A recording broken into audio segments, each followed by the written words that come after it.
Assalamualaikum warahmatullahi wabarakatuh. Salam dan bahagia Bapak dan Ibu guru hebat dimanapun berada. Perkenalkan, saya Muhammad Husaini SPD, calon guru penggerak Angkatan 11 dari SMA Negeri 7 Barabai, Kabupaten Hulu Sungai Tengah, Provinsi Kalimantan Selatan. Dengan fasilitator Bapak Enjang Sarip Hidayat. Pada kesempatan kali ini, saya akan menyampaikan tugas koneksi antar materi modul 1.2.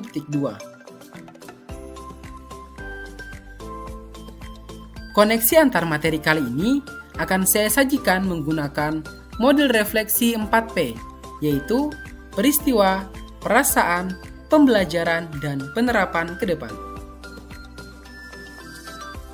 Refleksi yang pertama yaitu adalah peristiwa. Momen yang paling penting atau menantang atau mencerahkan bagi saya dalam proses pembelajaran modul 1.1 hingga modul 1.2 adalah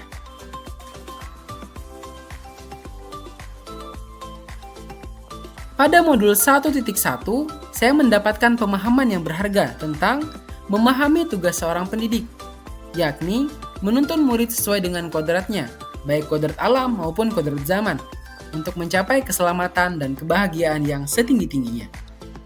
Kemudian, pembelajaran yang baik berupa pembelajaran yang berpihak pada murid, yang menjadikan murid sebagai subjek pembelajaran, bukan objek pembelajaran.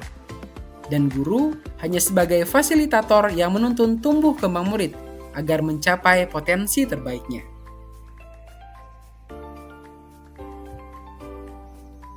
Pada modul 1.2, saya semakin termotivasi dan tergerak untuk menganalisis dan menerapkan terkait nilai dan peran guru penggerak, sehingga memunculkan gagasan dalam merancang kegiatan pembelajaran yang berpihak pada murid, dengan peran sebagai pemimpin pembelajaran dalam diri saya, guna mewujudkan lingkungan belajar yang merdeka.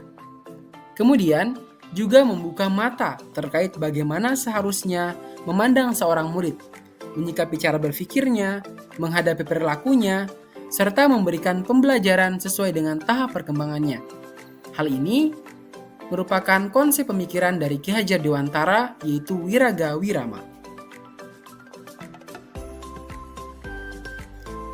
Kaitan antara modul 1.1 dan modul 1.2 yang saya pahami adalah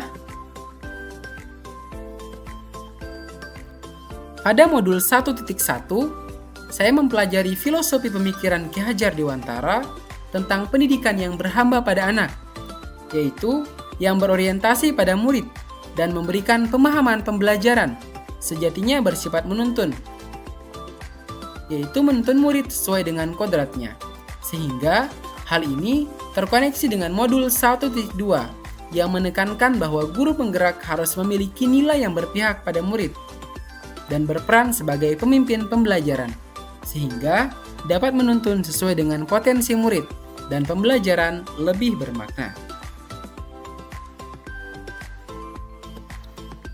Refleksi yang kedua yaitu perasaan. Pada saat momen itu terjadi, saya merasa bagaikan anak penyu yang lepas menuju lautan, sehingga baru tahu dalam dan luasnya lautan. Ternyata yang saya lakukan selama ini masih jauh dari kata ideal. Setelah mempelajari modul dalam pendidikan guru penggerak ini, saya merasa bersyukur dan bahagia karena mendapatkan kesempatan untuk menambah pengetahuan dan pengalaman dalam hal pengajaran dan pembelajaran. Saya pun semakin antusias dan termotivasi, serta tergerak untuk menjadi pemimpin pembelajaran yang lebih baik lagi, maupun melaksanakan peran guru penggerak lainnya. Refleksi yang ketiga yaitu pembelajaran. Sebelum momen itu terjadi, saya pikir pembelajaran yang saya lakukan selama ini sudah baik, yaitu hanya dengan menyampaikan materi saja, tanpa memperhatikan keadaan dan kebutuhan murid, dan menjadikan murid sebagai objek pembelajaran. Kemudian, menganggap jika nilai kognitifnya bagus, maka pembelajaran yang diajarkan berhasil, tanpa memperhatikan aspek lainnya. Kemudian, kurang diperlukannya refleksi pembelajaran, karena pembelajaran yang saya lakukan sudah baik, dan Diskusi dengan teman sejawat terkait dengan proses pembelajaran di kelas tidaklah penting untuk dilakukan.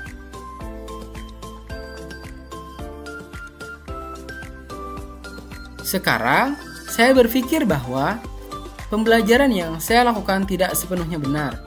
Masih banyak kekeliruan dalam pembelajaran yang saya terapkan sebelumnya. Murid adalah subjek pembelajaran dan guru hanya sebagai fasilitator, dan setiap murid memiliki kodratnya masing-masing. Tugas kita sebagai pendidik hanyalah menuntun murid untuk mengembangkan kodratnya untuk mencapai potensi terbaiknya dengan menilai semua aspek pembelajaran bukan hanya kognitifnya saja. Kemudian, saya harus berusaha menjadi pemimpin pembelajaran yang berpihak pada murid dan selalu berinovasi membuat pembelajaran lebih mudah dipahami dan menyenangkan. Dan saya harus mampu melakukan refleksi dan kolaborasi dengan teman sejawat guna meningkatkan kualitas pembelajaran serta melakukan berbagi praktik baik dan membagikannya kepada rekan sejawat. Dan refleksi yang keempat yaitu perencanaan ke depan. Dalam menerapkan ilmu yang saya peroleh dari modul 1.1 dan modul 1.2, rencana pengembangan diri sederhana dan konkret yang akan saya lakukan adalah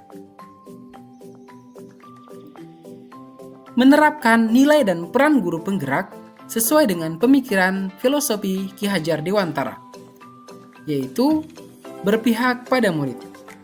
Sebagai pendidik, saya akan menuntun murid sesuai minatnya dengan memperhatikan kodrat alam dan kodrat zaman agar tertanam karakter yang baik dalam diri mereka, serta menjadikan murid sebagai subjek pembelajaran.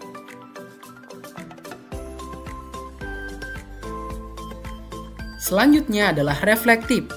Saya akan menjadi pendidik yang reflektif untuk berpikir terbuka dengan selalu mengevaluasi kelebihan dan kelemahan yang ada pada diri, baik secara mandiri ataupun mengajak orang lain.